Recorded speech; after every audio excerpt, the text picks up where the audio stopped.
KBS 한민족 방송을 사랑해 주시는 동포 여러분, 안녕하셨습니까? 보고 싶은 얼굴, 그리운 목소리, 이소연입니다. 집에 들어가면은 나를 가장 먼저 반기는 게 뭘까요? 아마 제일 먼저 뛰어나오는 건 애완동물 같고요. 그리고 가족들이 있겠죠. 하지만 요즘에는 그것보다도 나를 가장 먼저 반기는 게 바로 택배 상자다. 이런 얘기도 있습니다. 요즘에는 집집마다 현관에 택배 상자가 쌓여 있는데요. 그 택배 상자를 여는 재미로 산다. 이런 분들도 있더라고요. 그 택배를 열어보면서 참 행복할 때가 있어요. 비록 내가 직접 선택을 해서 산 물건이긴 하지만 그래도 마치 선물을 받은 듯한 그런 기분이 들 때도 있습니다. 자, 오늘은 제 마음을 한가득 담고요. 덤으로 음악까지 동포 여러분께 택배 보내드리고 싶어지네요. 그래서 첫 곡을 공기남녀의 노래 준비해봤습니다. 택배.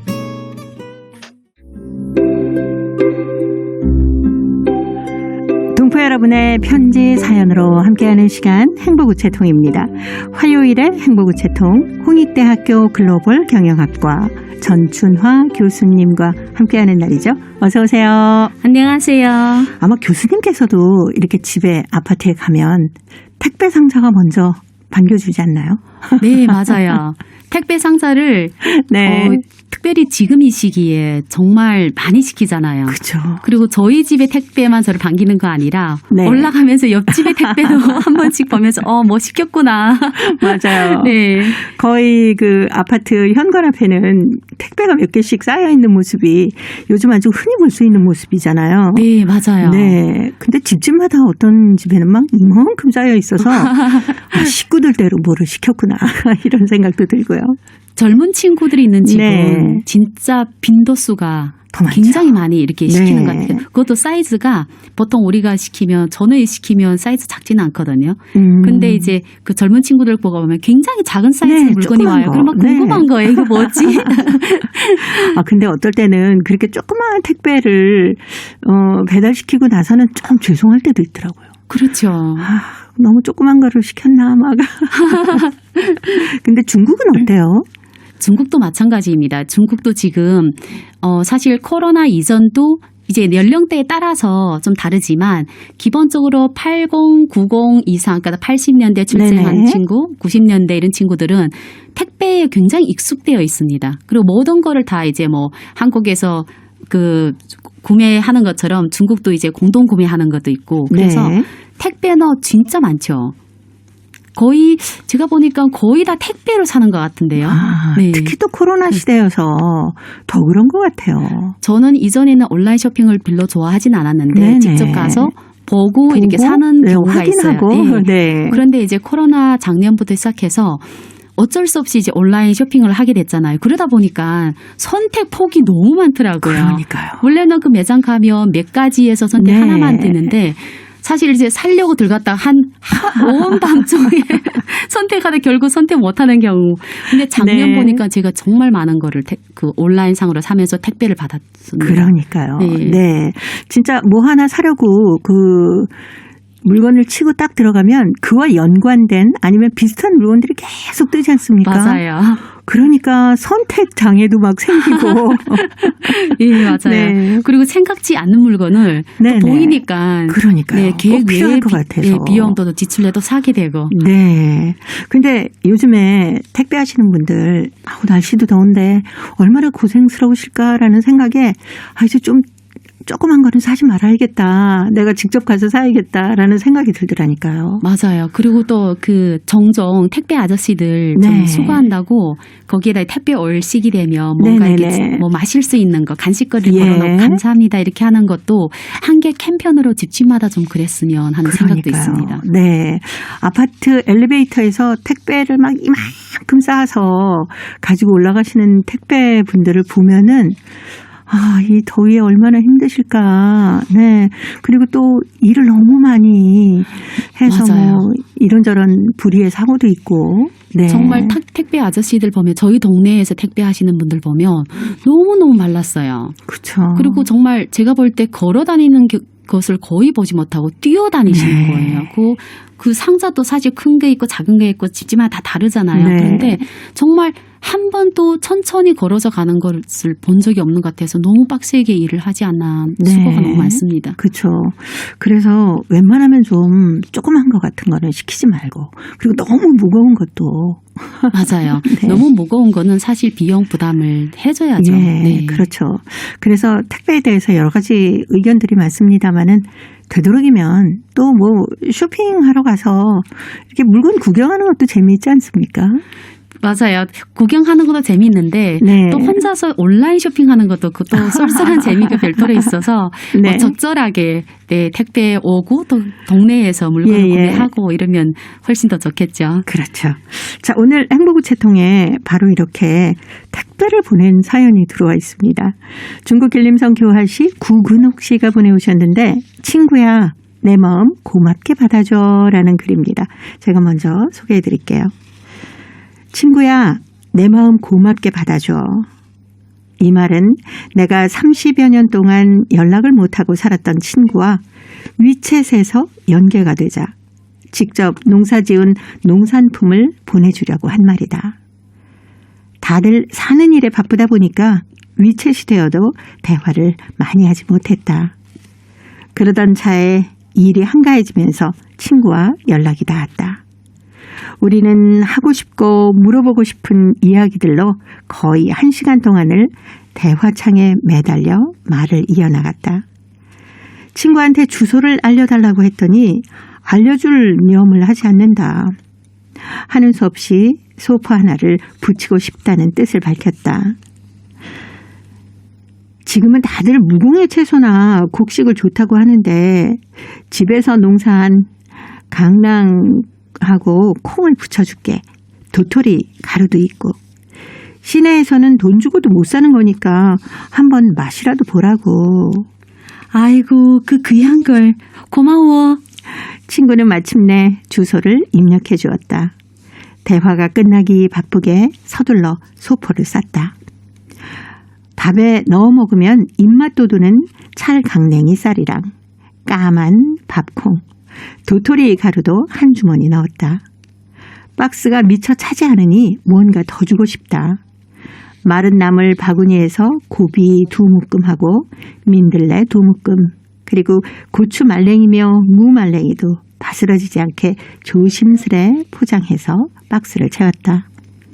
소포를 붙이려면은 20여리 되는 읍내에 가야 한다. 친구를 위해 즐거운 마음으로 문 밖에 나서니 버스에 오르내리면서도 무거운 소포를 움직여도 힘든 줄을 모르겠다. 친구는 30여 년 전에 나하고 같은 시골 학교에서 교편을 잡았던 직이다. 시내 학교로 전근을 간 후에 지금까지 얼굴 한 번 못 보고 지내왔는데 이렇게 연락이 닿아서 소포라도 보낼 수 있으니까 얼마나 다행인 줄 모르겠다. 함께 교직에 있을 적에 모두들 어렵게 살다 보니 별로 나눠 먹을 거라고는 없었다. 영감 놓치니 얼마나 먹는다고. 남아서 묵혀두면 맛도 없어지니까 논아 먹는 게 좋아. 정말 나의 진심이다. 영감도 말 수 없이 빙그레 웃음 지으며 하는 일을 도와준다. 어서 친구가 소포를 받고 맛있다는 소식이 들려왔으면 하는 바람이다. 라는 글입니다. 아우, 그 받은 친구는 또 얼마나 사랑을 느꼈을까요? 갑자기 외할머니 생각이 나네요. 외할머니가 네. 저희 어머니 네네네. 딸이잖아요. 정말 한 번씩 올 때마다 바리바리 뭔가 그렇게 많은 거를 잘 싸가지고 보내시는지 그러니까. 그거 저 어릴 때 진짜 잘 먹은 것 같습니다. 네. 시골에 갔다가 할머니가 그렇게 보내주시는 것도 있고 또 시골에 있는 친구들은 농사 지은 거 네. 구근호식처럼 막 이것저것 막 쪼무락쪼무락 막 싸서 보내주잖아요. 그게 정말 정말 고마운 거거든요. 왜냐하면 그 농사를 짓고 수확한 다음에 사실 농사 짓는 과정이 쉬운 일은 아니잖아요. 그럼요. 근데 그거를 또 짓고 나서 또 생각해서 이 친구만 줬겠어요. 다양한 사람들한테 나눠줬겠죠. 그래서 어떻게 보면 농사 지은 거는 남을 위해서 농사를 짓는다고 생각을 합니다. 이런 네. 친구 있으니까 너무 부럽습니다. 그렇죠. 특히 저는 도토리가루 얘기를 하니까 저도 친구한테서 도토리가루를 받은 적이 있거든요. 그러니까 그걸로 도토리묵을 만들어 먹으니까 왜 그렇게 더 맛있는 거예요? 시장에서 파는 거랑 완전 다르죠. 다르더라고요. 네. 네. 아마 이 택배만 받아도 친구는 그냥 입이 귀에 걸릴 것 같습니다. 그렇죠. 택배를 딱 열었는데 하나라고 생각했는데 갑자기 네. 여기저기서 버물이 나오게 되면 감탄이 계속 흘러나올 것 같습니다. 네. 뭐 건강해지기도 하겠지만 그걸 보낸 친구의 사랑을 듬뿍 느낄 수 있어서 나도 누구한테 뭐 좀 보내줘야 되는데 뭐 농사를 지은 것도 아니고 맞아요. 누구한테 뭘 네. 보내주려고 해도 뭔가 그러니까요. 농사를 지어야 뭔가 물건을 사가지고 그렇죠. 주는 것보다 내가 네네네. 직접 만들어주는 게 좋은데 그런 재주가 없어서 네. 혹시 뭐 친구분들이 예전에 그 중국 지역에 계실 때 이렇게 물건을 서로 주고받고 하신 적 없으세요? 저는 이제 그 중국에 있을 때는 좀 젊어서 그런지 사실 농수산물 그거 아니라 시골에 있는 친구들 집에 갔다 오면 자기 네. 집에 직접 밭에서 딴 배추김치 한 거를 가져오면 말만 들은 다 먹어보면 굉장히 달라요. 굉장히 달게 느껴지거든요. 그렇죠. 그래서 그런 거를 이제 종종 이제 주말마다 집에 갔다가 가져오는 친구들 우리가 굉장히 막 기대하는 거죠. 그리고 그렇죠. 엄마 손맛 때는 뭐 장조림 가져온다든지 네. 엄마 손맛 때는 뭔가 이렇게 가져오면 정말 10명이 들어가서 젓가락 2번만 하면 없어져요. 근데 그럴 때는 너무너무 부러웠고 네. 또 요즘은 저희 이제 한국공자문화센터에 박홍영 회장님께서 홍천에다가 그리고 거기에다가 이제 고구마밭 뭐 이렇게 농사를 네네. 많이 지었어요. 그런데 네. 본인 집에서는 사실 드시지 못해요. 굉장히 그렇죠. 크게 지어서 양이 그래서 많으니까. 예, 작년에도 고구마, 뭐 감자, 뭐 수박 이런 거를 네. 저희 센터 안에뿐만 아니라 자기 그 동네에 오신 분들 네네. 다 나눠주시더라고요. 그것도 차로 운전해가지고 가서. 예. 네. 그래서 그걸 보면서 저렇게 주말에 농사를 하고 연말 가서 나눠 먹는 거에 대해서 행복감을 네. 많이 느끼는구나. 네네. 사실 이렇게 나눠 먹으려면 뭐 우리가 텃밭 하지만 텃밭 수준이 아니라 굉장히 크게 해야 나눠 먹을 수 있지 정말 않겠습니까? 제가 한번 고구마 캘러 갔다가 네. 1시간 동안 하는데도 한 고랑이를 다 못했어요. 너무 커가지고. 네, 기계로 이렇게 가끔 네. 뭐 땅도 파고 그러더군요. 네. 그래서 이전에는 시골 좋아하지 않았는데 이렇게 편지를 읽어보니까 그렇죠. 자그마한 텃밭 하나 있으면 참 좋겠다. 네. 상추라도 나눠 먹게. 예, 상추는 진짜 동네에서 텃밭 하시는 분들이 나눠주시더라고요. 네. 할머니들이 이렇게 텃밭에서 상추 하셔가지고, 아이고, 이거 한번 먹어봐요 하면서 비닐봉지에 요만큼씩 담아주시는데, 맞아요. 정말 맛있습니다. 저도 그걸 자주 받아서 네. 어쩔 수 없이 그것 때문에 삼겹살을 사다가 먹게 됩니다. 네. 참, 오늘 구근옥 씨의 편지를 보고 나서 이렇게 나눔의 따뜻함을 다시 한번 느낄 수 있었네요. 아마 구근옥 씨나 이 택배 상자를 받은 친구분이나 서로 마음이 따뜻하게 오고 갈 것 같습니다. 윤복희가 노래합니다. 친구야, 친구.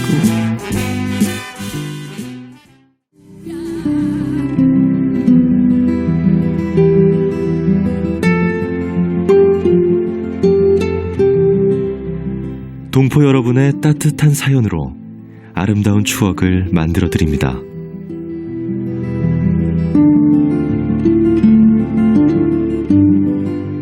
보내실 곳은 대한민국 서울특별시 영등포구 여의공원로 13 KBS 한민족방송 보고 싶은 얼굴 그리운 목소리 담당자 앞이고요. 인터넷 주소도 알려드립니다. KBS 홈페이지 www.kbs.co.kr에 접속하신 다음 라디오, 한민족방송, 보고 싶은 얼굴 그리운 목소리를 순서대로 클릭하신 다음 청취자 참여 코너에 글을 남기시면 됩니다.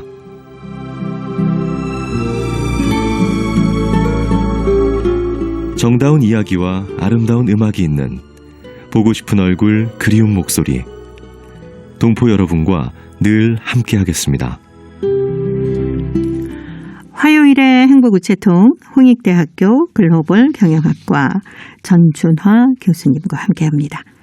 자, 이번 사연은 중국 길림성 안도현의 이호양 학생이 보내왔습니다. 동생아, 그날 미안했어 라는 글인데요. 전준화 교수님이 소개해드립니다. 오늘 나는 한 가지 일을 통하여 양보라는 의미를 더욱 깊이 알게 되었다. 오늘 아침 할머니는 슈퍼에 가서 만난 과자를 사오셨다. 평소에 못 먹어본 과자여서인지 나와 동생은 먹기 전부터 군침을 삼켰다. 나와 동생은 그 과자한테 손이 갔다. 하지만 할머니는 나누어 준 다음에 먹으라고 하셨다. 그런데 할머니는 나에게 8개를 주고 동생에겐 12개나 주시는 것이었다. 이것을 본 나는 성이 나서 이렇게 말을 했다. 할머니 왜 동생한테 더 주시는 거예요? 나의 말에 할머니는 나는 동생보다 커서 양보해야 한다고 하셨지만 나는 씩씩대며 또 말했다. 나도 아이인데. 그래도 할머니는 계속 내가 양보해야 한다고 하셨다. 나는 얼굴이 흐린 채로 자기 방에 들어가고 말았다. 침대에 누운 나는 할머니가 날 미워한다고 생각하면서 불만이 가득하였다. 그러다가 다시 생각해보니 내가 너무 했다는 것을 깨닫게 되었다. 사실 할머니는 내가 미워서 그런 것이 아니었다. 나에게 동생을 사랑하는 법을 가르치는 것이었다. 나와 동생은 부모님이 외지에서 돈벌이를 하기 때문에 어릴 때부터 할머니와 사는데 그동안 할머니의 수고가 너무 크다. 애를 하나만 키워도 무척 힘든데 할머니는 둘이나 키워야 하니 그 고생 말할 수 없이 다시 하겠습니다. 그 고생 말할 수 없이 많다.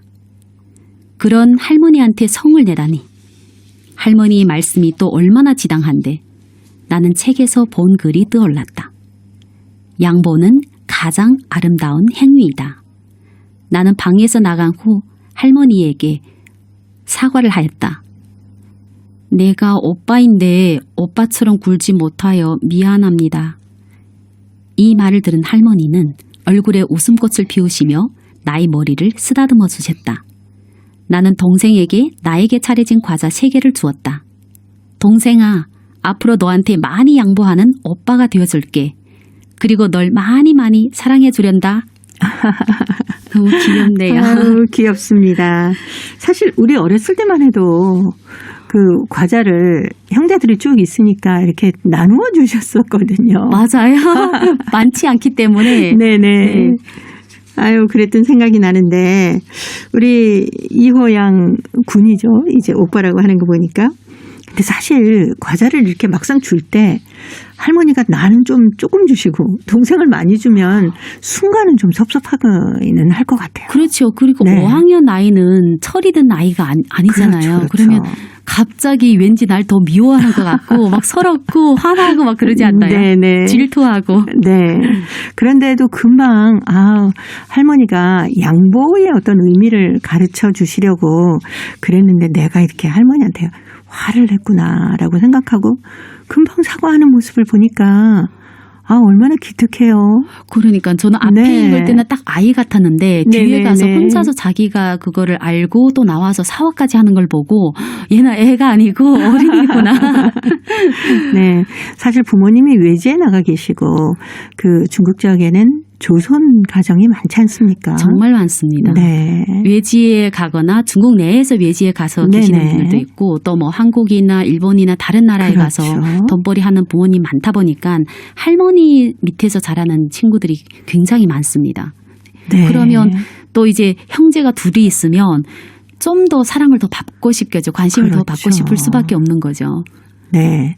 자, 이럴 때 할머니가 얼마나 힘드신지도 알고 이호양 군이 할머니가 하나도 아니고 둘을 키우시느라고 이렇게 힘드신데 하고 생각하는 거 보니까 뭐라고 할까요? 좀 철이 좀 많이 드나? 들었죠. 아마 그렇죠? 부모님이 옆에 계시지 않아서 네. 생각보다 더 어른스러워진 것 같습니다. 저는 이제 5학년 때 생각해 보니까 네. 똑같이 나눠야 되더라고요. 안 그러면 굉장히 하루 종일 빚어 있는 것 같아서 그것도 똑같이 나눴는데 네. 혹시 하나를 또 동생이 살살 얼려서 한두 개 더 받아오고 그런 기억이 나는데요. 네. 저희도 이렇게 사남매였었거든요. 이렇게 딱 나눠주고 나면 막내 동생은 그냥 후딱후딱해서 다 먹어치워요. 네. 그리고 나서는 언니 나 하나만, 오빠 나 좀 줘 그러면서 이제 막 그러고 또 제 바로 밑에 동생은 서랍에다 탁 넣어놓고 아껴서 잘 나눠 먹고 그게 형제마다 다 다르더라니까요. 그렇죠. 네. 저는 이제 조금 잘 먹는 편이라서 제 남동생 뺏길까봐 항상 나눠주면 침을 먼저 발라요. 다 먹지는 않고. 침 바른다, 어느 날 앞에서 침을 딱 발라놓고 이제 못 먹는다 하고 천천히 먹더라고요. 네. 참 어릴 적에 이렇게 과자를 나눠 먹으면서 서로 양보도 하고 배려도 하고 그러는 게 은연중에 우리 생활 속에서 배우는 생활의 지혜가 아닐까라는 생각도 듭니다. 맞습니다. 이렇게 양보하고 네. 서로 이제 배려하고. 네. 근데 지금은 정말 먹는 게 천지니까 너무 많아서 그냥 원하면 먹을 수 있잖아요. 그렇죠. 오히려 더 안 좋은 것 같아요. 양보할 것도 많지 않고. 그래서 그리고 또 아이들도 양보라는 걸 많이 못 배우잖아요. 그렇죠. 뭐 양보 크게 특별히 할 게 맞습니다. 없는 어떤 생활들을 거의 하고 있기 때문에 이거 굳이 먹는 거를 양보한다 이러는 거는 지금은 많지 않죠. 그래서 오히려 지금 이렇게 많이 사지 말고 조금씩 사가지고 네네. 약간 부족하다 이런 느낌을 좀 줘야 되지 않을까 하는 생각도 좀 들어요. 네. 그리고 항상 네가 먼저 먹어 아니라 엄마도 같이 먹고 부족하게 그렇죠. 똑같이 정확하게 네. 나눠서. 예전에는 먹을 게 생기거나 하면 어머니는 거의 안 드셨잖아요. 정말 너희들 먹어라. 예. 엄마는 이거 별로 안 좋아해. 맞아요, 이러면서 안 맞아요. 드셨잖아요. 저도 어렸을 때 한철 빌 때까지는 아빠가 사탕을 안 좋아한다고 생각했습니다. 그렇죠. 좋아하지 않는다고 얘기했거든, 단 것을. 네네. 그런데 어느 순간부터 보니까 혼자 진짜 단 것을 많이 드시더라고요. 그래서 양보를 부모님이 이렇게 해주고 또 큰언니가 또 우리가 양보를 해주고 네. 그렇게 배우는 것 같죠. 네. 저도 맞이다 보니까 진짜 동생들한테 양보를 많이 했던 것 같아요. 서러울 때도 많았겠습니다. 네가 네. 언니니까 누나니까 해야 된다. 네네. 이렇게. 너는 큰언니잖아. 네가 맞은데 네가 이렇게 해서 잘해야지. 네가 솔선수범을 해야지. 항상 이렇게 하셔서 나도 먹고 싶은데 막. 그렇죠. 나도 아이인데. 네, 나도 좀 더 많이 먹고 싶은데 막 이런 불만도 있었는데 나중에 또 생각해 보니까 나는 또 맞이어서 동생들 없을 때 또 많이 먹었잖아요. 그렇네요. 좀 더 1, 2년 좀 더 사랑을 받고. 네네. 그래서 우리나라의 이 양보하는 아름다운 미덕 같은 거는 생활 속에서 많이 배우고 피어나는 것 같아요. 그렇죠. 한국은 정이 있는 나라예요. 네. 그래서 모르는 사람한테도 도움을 굉장히 그렇죠, 그렇죠. 쉽게 주고 네. 버스에 타면 어르신들 있으면 당연히 양보하는 네. 거고 누구 지나가다 물건이 떨어지면 금방 주워주고 그렇죠. 방금 올 때 또 운전하고 있는데 앰뷸런스가 막 이렇게 네네네. 하는 건데 차가 꽉 막혔는데 어느 사이에 또 이렇게 중간에 딱 길이 만들어지죠. 나더라고요. 네.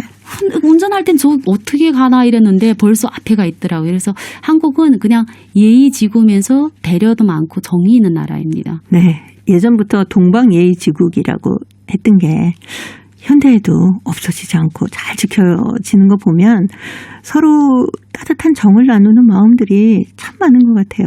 많이 양보해서 네. 그러지 않을까요? 그렇죠. 네. 자, 이제 자우림의 노래 매직 카펫 라이드 들으면서요. 홍익대학교 글로벌 경영학과 전춘하 교수님과는 다음 주에 또 뵙도록 하겠습니다. 고맙습니다. 감사합니다.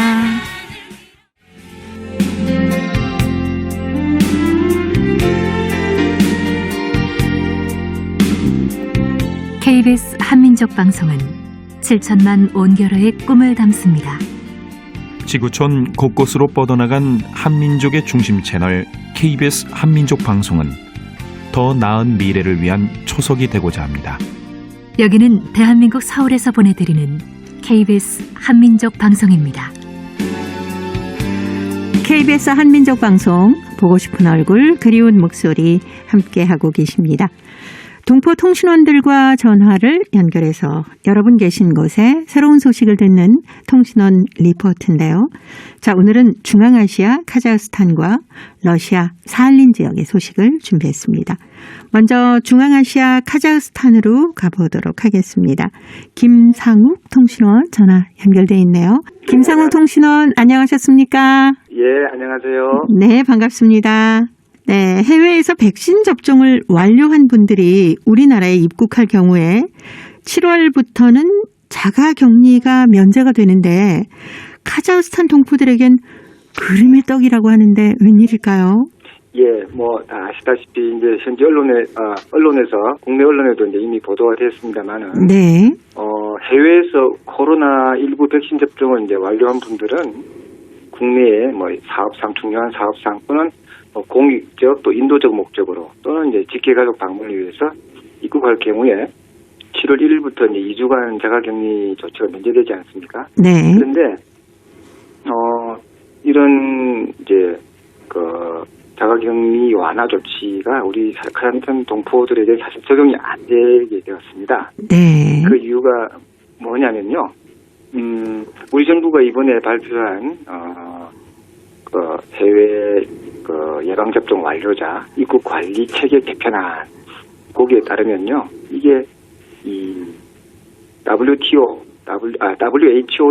승인한 백신 그 백신을 접종한 사람에게만 이제 이게 적용이 되는 겁니다. 네네. 그러니까 현재 WHO에서 국제보건기구에서 승인한 백신에는 아시다시피 모더나, 화이자, 그다음에 아스트라제네카, 시노백 이런 백신들이거든요. 근데 아쉽게도 우리 카자흐스탄 동포들이 백신 접종을 하고 있는 그 러시아 스푸트닉은 거기에 포함이 되어 있지 않습니다. 네네. 그래서 사실상 그 혜택을 받지 못하게 되었습니다. 그래서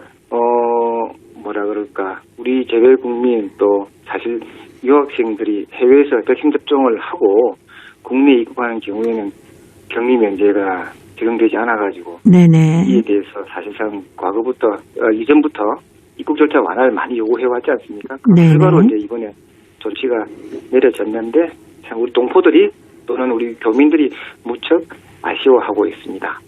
참고로 재외국민 등이 국내 직계가족을 방문 이런 그런 사유로 격리 면제를 신청할 경우에는 재외 공간에 격리 면제 신청서와 또 가족관계 증명서 또 예방접종 증명서 그리고 서약서 이를 제출하면은 바로 받을 수가 있습니다. 네. 참 안타까운 마음을 함께하면서 중앙아시아 카자흐스탄 지역의 소식 오늘 여기까지 듣겠습니다. 김상욱 통신원이었습니다. 소식 잘 들었습니다. 네, 감사합니다. 네, 고맙습니다. 이어서 러시아 사할린 지역으로 가볼까요? 배순신 통신원 전화 연결하겠습니다. 배순신 통신원 안녕하셨습니까? 네, 안녕하세요. 반갑습니다. 네, 반갑습니다. 자, 오늘은 러시아 사할린에서 의사로 활동하고 있는 사할린 동포를 소개해 주신다고 했는데 어떤 분이신가요? 네, 오늘 소개하고자 하는 분은 사할린 주립병원 외과의사 이셰본 씨인데요. 그 러시아 이름은 세르게이 알레가비치라고 합니다. 1963년생인데 사할린 도시 홈스크에서 태어났습니다. 그는 어릴 적부터 이렇게 그 의사라는 꿈을 키웠는데 거기에 어머니가 많이 이렇게 기뻐했고 의사가 되라는 그런 말까지 하셨는데 나중에 이 어머니 말이 정말 그 선생님의 꿈으로 되었습니다. 그는 1991년에 바디바스토크대를 졸업했고 아버지가 괜찮으셔서 홈스크로 돌아와서 그 중앙구역병원에서 외과 전문으로 활약하게 되었는데 거기에서 약 15년 동안 일했습니다. 2006년에는 그는 유른사갈리시에 있는 철도병원 원장에게서 스카우트 제의를 받고 이 병원에서 2년 동안 그 외과 과장으로 활약했습니다. 그가 왜 외과를 선택하느냐 하면 외과에는 가장 빨리 정확한 결과를 지킬 수 있기 때문이라고 합니다. 특히 수술이 성공적으로 끝나면 환자가 완치되면 마음이 항상 뿌듯해진다고 합니다. 네. 자, 이렇게 열심히 환자들을 치료하던 이세원 선생님이 코로나19에 감염이 된 적도 있다면서요. 네, 작년 3월 달에 그 코로나로 감염되었거든요. 사실 주립병원 외과에서 모든 의사들이 이 병에 걸렸답니다. 근데 그 이시원 선생님이 가장 먼저 걸렸고요. 근데 이렇게 의사들이 하나씩 아프게 되면서 정말 일할 사람이 없었어요. 한 4개월 동안 세르게이 선생님과 또 다른 선생님이 단둘이 이렇게 일했답니다. 근데 또 사할린 남부에 있는 아니와 까르사카 등 병원이 코비드 치료 병원으로 되어 수술 필요한 환자 전체 주립병원으로 또 보냈거든요. 그래서 환자 수도 한 2배 올렸습니다. 그래서 정직 의사 5명, 밤에만 또는 주말에 일하는 단직 의사 3명이 일해야 했었는데 단둘이 이렇게 일했기 때문에 세르게이 선생님은 너무 힘들었다고 하면서 겨우 버티고 병원에서 살림한 것이 다름이 아니었다고 했습니다. 이렇게 좀 고생을 많이 하셨습니다. 그래도 자기 직업을 너무 워낙 좋아하고 있습니다. 그리고 해마다 러시아에서는 6월 셋째 일요일 일요일의 날을 기념하거든요.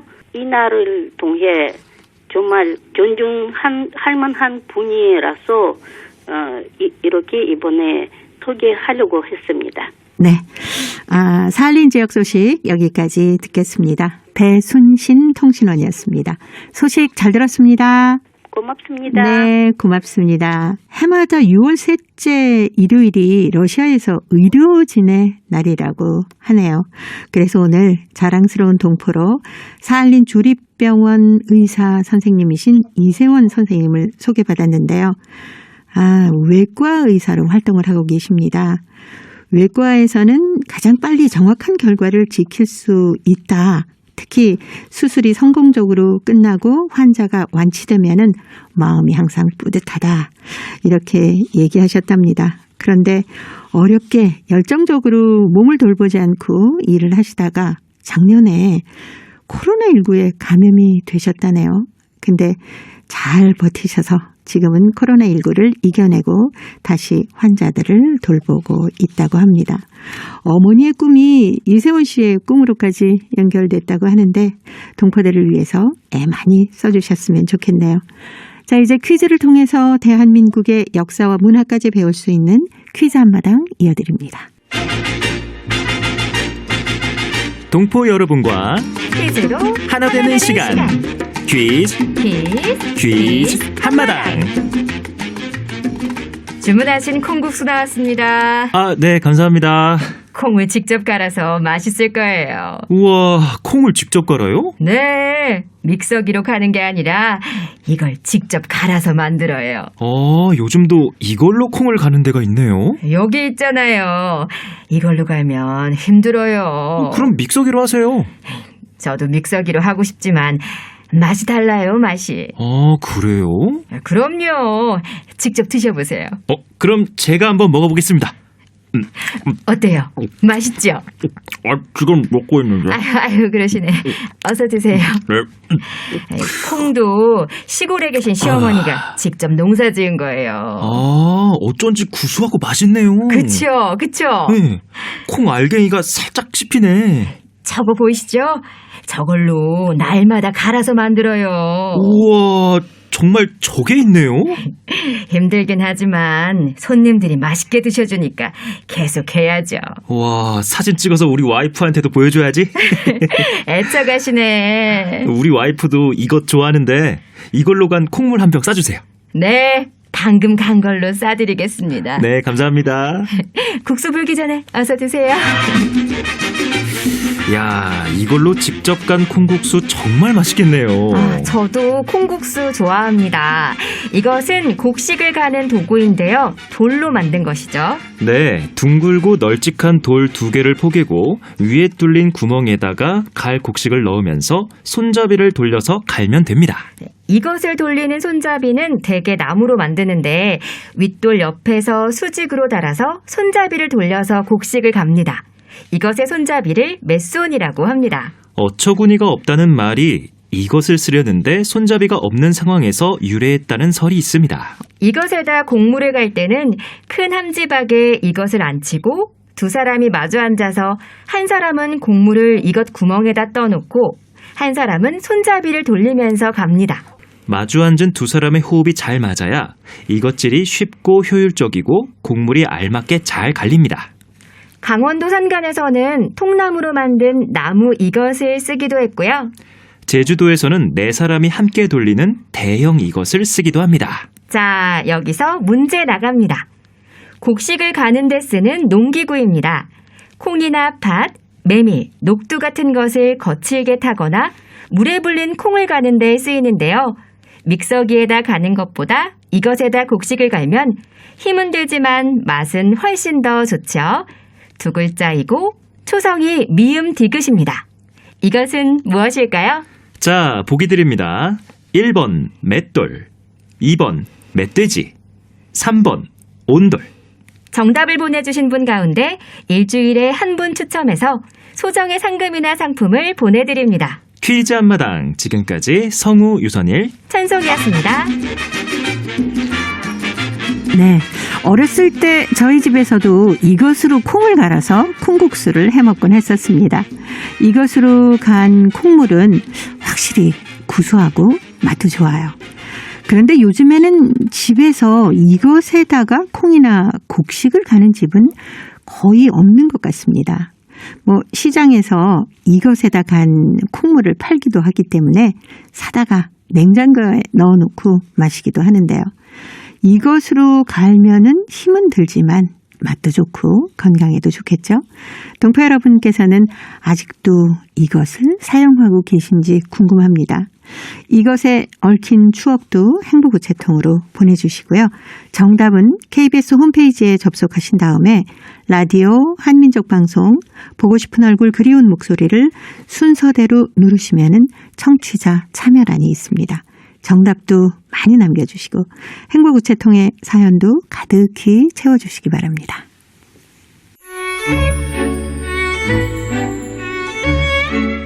고려인들의 역사를 재조명하고 그들의 삶의 애환을 살펴보는 시간입니다. 고려인 이야기. 사단법인 고려인 마을 역사유물전시관의 김병학 관장님 전화로 만나 뵙도록 하겠습니다. 관장님 안녕하셨습니까? 네, 안녕하십니까. 네, 날씨가 꽤 덥습니다. 건강에 늘 유의하셨으면 좋겠네요. 감사합니다. 네. 매우 덥네요. 1924년부터 고려인들에게 모국어 전면 교육이 시행이 됐다고 하는데 그 배경을 먼저 좀 듣고 싶네요. 네. 왜 하필이면 1924년인가 많은 사람들이 궁금해할 건데요. 네. 그것은 1924년 1월에 소비에트 연방이 결성되면서 헌법이 만들어졌기 때문인데요. 네. 이제 그 헌법은 여러 가지 국민들의 권리와 의무를 규정하고 있지만은 거기에서 특히 이제 우리가 눈여겨봐야 될 게 소련 국민들의 어떤 교육권, 또 평등권, 자율권 이런 것인데 여기서 교육권을 보게 되면은 고려인들 이 러시아의 그 인민들은 각종 대회나 재판소, 관청, 사회생활을 하는 데 있어서도 자유로 각자 자기 민족어를 사용할 권리가 있다는 걸 이렇게 명시를 하게 됩니다. 네. 그래서 이것을 바탕으로 또 이것을 바탕으로 어떤 다민족 사회의 그 지리적 영역을 넓힐 경우에는 거기에 그 많은 수를 점하고 있는 소수민족들은 자기 그 민족들의 어떤 자치를 이렇게 조직할 수도 있다는 것까지 이렇게 규정을 하고 있거든요. 네. 그걸 바탕으로 사실 그런 일들이 일어났고요. 그래서 고려인들에게는 1924년 1월 그 채택된 소비에트 그 헌법이 중요하지요. 그걸 바탕으로 해서 이제 모국어 교육을 전면적으로 실시할 수 있었습니다. 그리고 모국어 교육이 이제 24년에 전면 실시가 허용은 됐지만은 고려인들이 집거에 살았던 마을들마다 이 교육을 하고 받을 수 있는 그 여건과 역량의 차이가 있었습니다. 그래서 네. 1924년에 이렇게 시행이 됐다고 해도 모든 곳에서 일시적으로 시행된 건 아니고요. 우수리스크 같은 경우는 고려인들이 집거에 살고 역량이 됐기 때문에 고려사범 전문학교가 만들어졌고 또 육성촌, 뿌찔로과라고 하죠. 육성촌 같은 마을에는 가장 먼저 모국어 전면 교육을 실시할 수 있는 역량이 있었기 때문에 네. 그런 데서 가장 먼저 시작을 하고 다른 곳으로 이렇게 빠른 속도로 퍼져나갔습니다. 네. 그러니까 아무래도 모국어 전문 교육을 시키려면은 이 사범 학교가 필요하지 않았나. 그래서 고려 사범 전문 학교가 먼저 설립이 된 거네요. 그렇죠. 그때 이 학교들이 소련 정부에서 무지타파를 기치로 내세우고 또 모국어를 소수민족이 자기 모국어를 어디서나 자유롭게 사용할 수 있는 권리를 명시한 뒤로는 이 고려인 학교들이 정말 우후죽순처럼 이렇게 만들어지게 되지요. 그래서 1930년경에는 380여 개까지 이렇게 늘어나는데 그 학교는 이렇게 늘어나고 또 학생들은 많고 또 학부모들은 그 학생들을 정말 잘 가르쳐서 훌륭한 이렇게 그 직장인이나 교양인으로 키우고 싶은데 문제는 이렇게 교원이 부족하게 되죠. 그래서 부랴부랴 이제 설립된 게 1924년에 우수리스크의 고려사범 전문학교, 그리고 1930년에는 포시에트 지역에도 고려사범 전문학교가 만들어지고 다른 데도 그 2년 그 교사 속성과정 그 양성과정도 있고 그렇게 있습니다. 그런데 그렇게 해도 부족하고 또 학생들의 교육 열기는 높고 그야말로 정말로 실력과 능력을 갖춘 이런 교원이 필요해서 1931년 9월 1일에 블라디보스톡에 고려 사범대학교가 설립이 됐던 거죠. 네네. 근데 고려 사범대뿐만이 아니라 농민 청년 학교에서도 모국어 전문 교육을 했다면서요? 이제 이런 경우는 농민 청년 학교라는 것은 당시에 우리 고려인들이 연해주에서 소비에트 혁명 이후에 소비에트화 되면서 협동농장이 많이 만들어졌죠.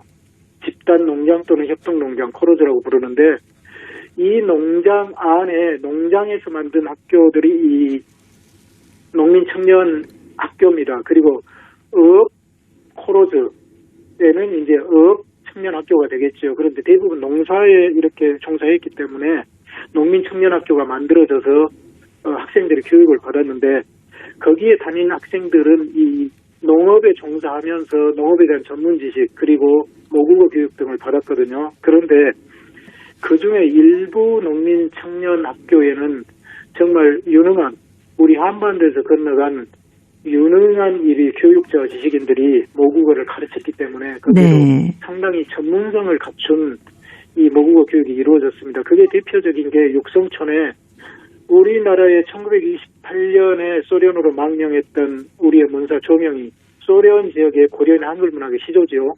우리나라에서 많은 소설을 남기고 갔는데 그런 분들이 육성촌에서 학생들한테 문학을 가르치고 동화극을 가르치고 이렇게 하면서 굉장히 그런 일부 농민 청년 학교에서도 모국어 교육이 굉장히 수준 높게 이루어졌던 거죠. 네. 그럼 지난 시간에 말씀해 주셨던 그 사범 노동 학원하고는 조금 다른 성질의 것이라고 할 수 있을까요? 그렇죠. 이제 그런데 이것은 수준으로 보면은 네. 농민 청년 학교는 일반 1급 학교, 초급 학교 수준이죠. 그 학교는 대학하고는 수준 차이가 있고 또 네. 노동학원 같은 경우도 수준이 더 높다고 봐야 되겠죠. 그리고 대학은 이것은 그야말로 단지 수준 차이입니다. 그렇지만은 한반도에서 유능한 지식인들이 가서 실질적으로 수준을 떠나서 실질적인 학생들 그 교육 역량이랄까요? 모국어 습득 능력을 이렇게 키웠다는 데서 의의를 찾을 수 있겠죠. 네. 고려사범대하고 농민청년학교 모국어 교육에 다른 점이 있을지 궁금합니다. 예, 그것이 바로 수준 차이입니다. 네. 그곳에서는 일반 초등학교, 중등학교의 일반 교육을 했던 것이 농민청년학교고요. 물론 농민청년학교에서도 그 유능한 교사들이 그 청년들을 데리고 전문 연구소도 편찬을 하고 그런 그 능력을 보이거든요. 그런데 모국어 교육에 있어서는 거기에서는 초급, 중급 과정을 했고요. 이제 고려사범대학교에서는 그야말로 이 최고의 그 고등교육을 실시를 했던 거죠. 네. 그럼 농민청년학교에서 열심히 공부한 학생이 고려사범대에 가고자 했을 수도 있었겠네요. 대부분이 많은 학생들이 고려사범대학교에 이렇게 입학하는 게 꿈이었죠. 네. 그런데 이제 현실적으로 그 여건이 되지 않거나 여러 가지 그 일이 되지 않아서 이제 많은 수가 갈 수는 없었지만은 그런 부분에 대해서 정확한 그 인물들 누가 농민청년학교 나와서 그 대학을 다녔는지 그런 통계는 아직 나오고 있지 않습니다. 네네. 근데 교재는 어떤 분들이 어떻게 만들어서 사용을 했을까요? 당시 교재를 보게 되면 그 다양한 수준의 교재들이 나오거든요. 그리고 이것은 1920년대 후반 들어서 그러니까 초반에는 아직 지금 뭐랄까요? 그 번역이나 인쇄소 이런 것들이 잘 갖춰지지 않아서 초기에는 어려웠습니다만은 나중에 굉장히 많은 모국어 교재들이 이렇게 나오게 됩니다. 네. 그래서 초등학생용 고려 교과서, 그러니까 조선어도 아니죠. 고려 교과서, 그리고 문맹 퇴치 학교용 문자편, 독본, 그리고 초등학생용 고려 말과 본, 또 뭐 문자편, 또 어린이 10월 아동을 위해서는 교과서 잡지, 그리고 개봉우 선생 같은 경우는 붉은 아이라고 해서 어린이를 위한 그 교과서 제목으로 이런 책들을 굉장히 많이 펴냈습니다. 혹시 역사유물 전시관에 가면은 남아있는 그런 자료들을 볼 수가 있습니까? 우리가 소장하고 있는 것은 지금 연해주 지역에서 1928년에 일반 학교에서 배웠던 생물학 교재, 이 러시아인이 쓴 걸 우리 고려인들이 번역을 해가지고 네. 쓴 생물학 교재가 있고요. 또 그 이후에 역사학부에서 배웠던 정치경제학이나 여러 가지 서적들이 있습니다. 그리고 강제주 이후에도 우리 고려인들이 학생들 교육을 위해서 만들었던 한글이나 조선어 독본 이런 책들이 많이 소장되어 있죠. 네네. 그러니까 주로 러시아 교재를 우리말로 번역해서 교과서로 사용한 것이 많겠네요. 이제 모국어 교과서를 제외하고는 네. 당시에 아무래도 우리가 그 러시아의 선진 문명과 기술과 교육을 이렇게 배우는 입장이었기 때문에 유럽과 러시아에서 개발된 생물학 교재, 화학 교재, 여러 가지 그 다른 그 계통들의 서적들을 번역을 해서 이렇게 배웠습니다. 그래서 강우원 같은 이런 교수들은 수학자였는데 러시아의 참 훌륭한 이런 수학 교재들을 자기가 직접 만들기도 하고 번역을 하기도 하고 네. 그렇게 해서 많이 편찬을 했습니다. 네. 당시 선생님들의 열의가 정말 대단했다는 것을 다시 한번 느낄 수 있습니다. 자, 고려인 이야기. 오늘은 1920년대 고려인들의 모국어 전면 교육에 관한 이야기 함께 나눠봤습니다. 오늘도 사단법인 고려인 마을 역사유물전시관의 김병학 관장님 전화 연결해서 말씀 나눴습니다. 다음 주에도 뵙겠습니다. 네, 감사합니다. 네, 좋은 말씀 잘 들었습니다. 오늘도 함께해 주신 동포 여러분 고맙습니다. 내일 찾아오겠습니다. 안녕히 계십시오.